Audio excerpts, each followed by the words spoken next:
Union Pacific built the largest steam locomotive on Earth, over 1.2 million pounds, because they believed the Challenger was not big enough. But as the big boy captured headlines, the Challenger quietly began outperforming it, exposing a flaw at the very heart of Union Pacific's ambition. How did the not big enough underdog end up beating the giant it was meant to replace? The answer begins with a single, overlooked decision inside the boardroom. Otto Jabelmann, Union Pacific's chief mechanical engineer, stood at the center of a bold experiment. He believed the answer to the railroad's toughest mountain grades was not just more power. It was a spectacle of engineering that would dwarf anything on American rails. The result was the big boy. At over 1.2 million pounds with its tender, stretching 132 feet from coupler to coupler, this was not just a locomotive, it was a statement. Every element was designed to impress.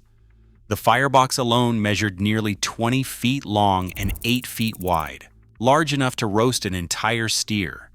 16 driving wheels, each 68 inches in diameter, spread the weight across the rails.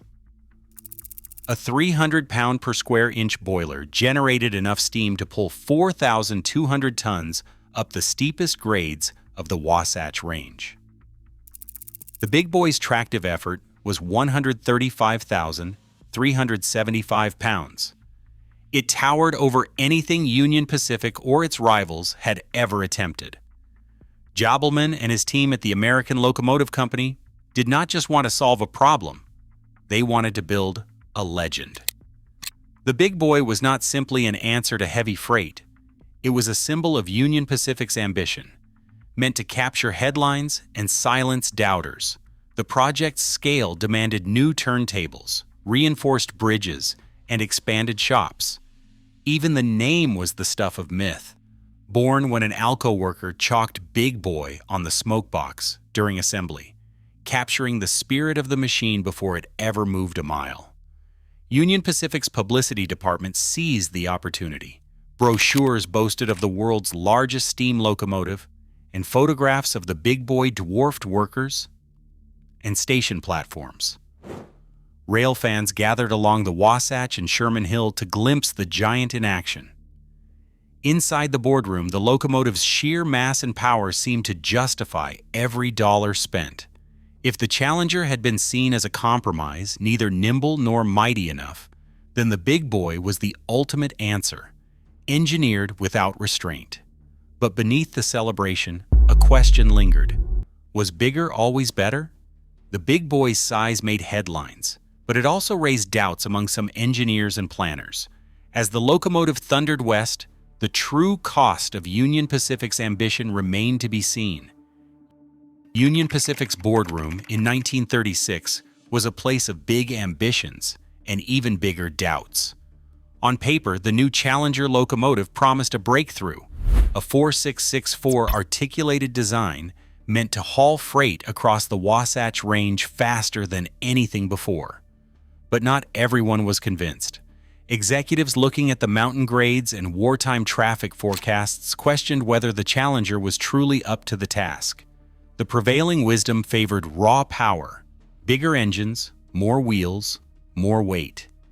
In that climate, the Challenger was seen as an uneasy compromise, too large and heavy for the nimble work of a branch line engine, but not massive enough to satisfy those who believed only the biggest machines could conquer the West's toughest climbs.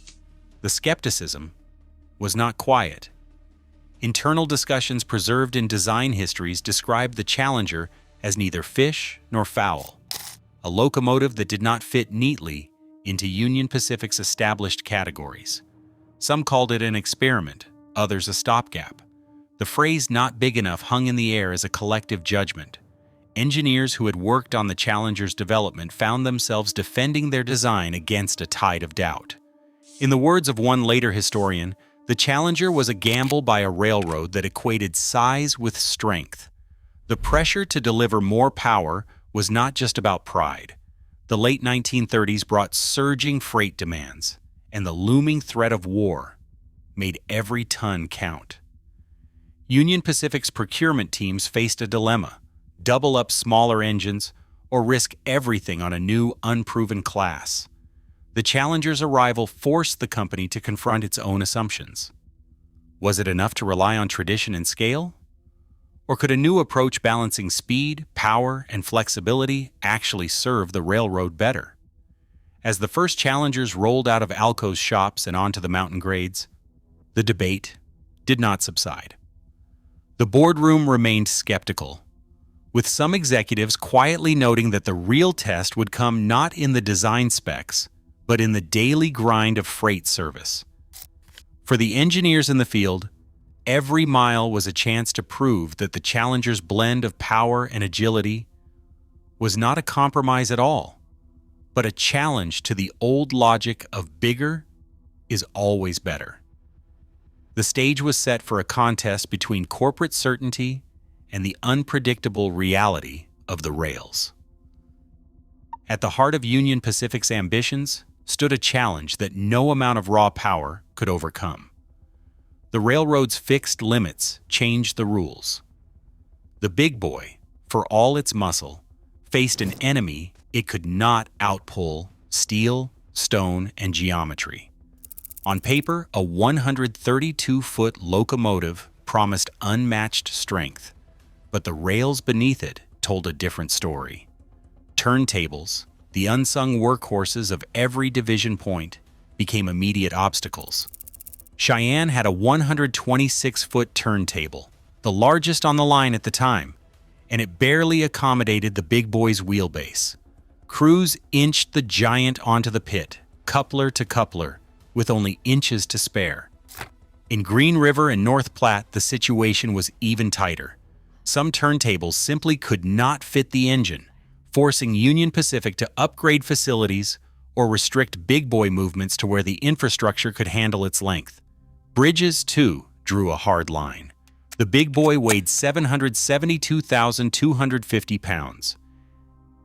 And that weight, spread over 16 drivers and multiple trucks, demanded structures rated for at least 36 tons per axle. Many bridges on secondary lines, built decades earlier for lighter power, could not bear the strain. Upgrades followed the big boy introduction, but most of the railroad's network remained off-limits. Only the mainline stretches over the Wasatch Range and Sherman Hill had the necessary reinforcements. Everywhere else, the big boy was simply too heavy to cross. Curves presented a subtler, but no less absolute, restriction. The big boy's articulated frame could swing through broad bends, but even with that design, it struggled with anything tighter than a 20-degree curve, roughly a 290-foot radius. On older branch lines and in crowded yards, sharper curves were common. The Challenger, with its 121-foot length and shorter wheelbase, could handle these turns with ease. The big boy, in contrast, risked derailment or excessive flange wear if it strayed from the main line. Every mile of Union Pacific's network was measured, mapped, and categorized by what could and could not pass. The big boy's dimensions, an asset in the open country, became a liability. Wherever the rails twisted or the infrastructure narrowed, even roundhouses and engine sheds had to be considered. Doors too narrow, stalls too short, pits too shallow. In some places, the big boy could not be turned, serviced, or even stored without major modifications. On the system map, these limitations translated into denied territory. The main line from Ogden to Green River and the climb over Sherman Hill were big boy country, but hundreds of miles of track, dozens of towns, and countless yards remained out of reach. For all its power, the big boy was confined to a fraction of Union Pacific's empire, its path dictated not by ambition, but by the stubborn facts of steel and stone. The Challenger, meanwhile, fit where the big boy could not, quietly expanding its reach across the railroad's vast domain. Inside the cab, the differences between Union Pacific's two giants became impossible to ignore. On paper, both the big boy and the Challenger promised power and speed. But for the men who ran them, life behind the throttle was a world apart. The Challenger's cab, though busy, offered a sense of order. The controls were familiar, the gauges readable at a glance. and the response underfoot was quick and reassuring. Engineers spoke of the Challenger as a locomotive that felt alive, ready to dig in and pull even when the rails were slick with snow or rain. Its factor of adhesion, a measure of how well the wheels gripped the steel, stood at 4.17. That number, higher than the Big Boy's 4.0, meant the Challenger could start heavy trains with less risk of slipping. For crews working the Wasatch grades, this trait was more than a technical detail. It was the difference between a smooth departure and a stalled, wheel-spinning struggle. The Big Boy, for all its brute strength, demanded more from its crew. The backhead, the wall of valves, levers, and gauges facing the engineer and fireman, was a maze of complexity. Managing the massive firebox, keeping steam pressure steady, and watching water levels required constant attention. When the throttle opened up, the Big Boy could pull harder than anything else on rails. But that power came at a cost. The locomotive's size amplified every challenge. Communication between engineer and fireman became a test of patience, especially when the roar of the draft drowned out shouted instructions. Every adjustment, whether to the injectors, the stoker, or the reverser, had to be precise. A missed cue could mean a drop in steam, a surge in pressure, or a costly slip on the rails. Maintenance crews noticed the difference too. The Challenger, built for flexibility, spent less time in the shop and more time on the line. Its design, refined over repeated orders, kept breakdowns to a minimum. The Big Boy's extra drivers and larger boiler meant more moving parts to inspect, more bearings to grease, and more opportunities for trouble. Even routine servicing, changing out firebox grates or adjusting the running gear, took longer. Shop logs from Cheyenne and Ogden quietly recorded the pattern. Challengers cycled through for quick checks, while Big Boys lingered for days waiting on parts or repairs. Engineers learned to trust the Challenger's sure-footedness. On the steep climb out of Ogden, a Challenger could ease a train up the grade without drama, the wheels gripping tight even as the tonnage approached the limit. Big Boys, with their immense pulling power, sometimes overpowered the rails. Despite careful handling, a heavy throttle could send 16 drivers spinning, wasting precious steam and momentum. The Challenger's balance, with enough weight to stick and enough finesse to move, turned out to be its greatest asset. In the cab, these differences shaped loyalties. Some engineers admired the Big Boy's presence, the feeling of commanding the largest machine on the continent, but many quietly preferred the Challenger. It was less exhausting, more predictable, and in the words of one veteran, did the work without making a show of it. For the firemen, too, the Challenger's smaller firebox meant fewer frantic shovelfuls and a more forgiving margin when the pace picked up. The numbers on the spec sheet told one story, but the day-to-day reality told another. A reality where the Challenger earned its place not through size, but through the trust of the people who kept the railroad moving. Union Pacific's procurement records tell a story that no amount of publicity could erase. Between 1936 and 1944, the railroad placed orders for 105 Challenger locomotives, an unmistakable endorsement written in ink and ledger lines. The board's decisions, recorded in annual reports and purchase contracts, reveal where the company's priorities actually lay. While the Big Boy captured headlines, only 25 were ever built. The numbers are stark. For every Big Boy that rolled out of Alco's shops, more than 4 Challengers joined the roster. These were not impulsive purchases. Each order required months of analysis, including traffic forecasts, route studies, and cost projections. Wartime demand pushed the railroad to its limits, yet the solution was not to double down on the largest engine. Instead, procurement teams kept returning to the Challenger.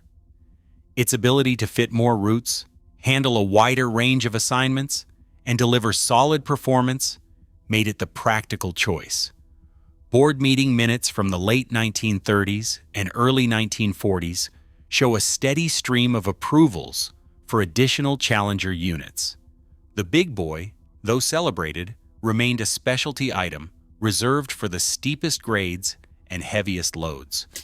The Challenger became the backbone of Union Pacific's freight operations, its numbers swelling with each passing year. The final tally, 105 Challengers versus 25 Big Boys, stands as the railroad's silent confession. When it came time to put money on the table, the company chose versatility and reliability over spectacle. The procurement books, more than any press release, reveal what truly mattered to Union Pacific's leadership. In the summer of 1943, Union Pacific's dynamometer car rolled out behind Big Boy number 4000 on the climb from Ogden to Evanston.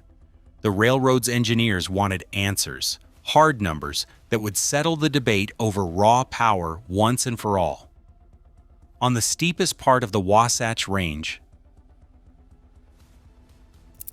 the Big Boy delivered a staggering 6,290 drawbar horsepower at just over 41 miles per hour. The readings confirmed what the designers had promised. No other steam locomotive on the continent could match that figure in regular service, but the data did not stop at horsepower. At full throttle, the Big Boy burned through 11 tons of coal and 12,000 gallons of water every hour. The fuel and water cars struggled to keep up, and every stop for resupply chipped away at the time savings that horsepower was supposed to buy. The Challenger, though less dramatic on paper, told a different story in the logs. Its lower coal and water consumption meant longer runs between stops, less downtime, and a steadier pace across the division.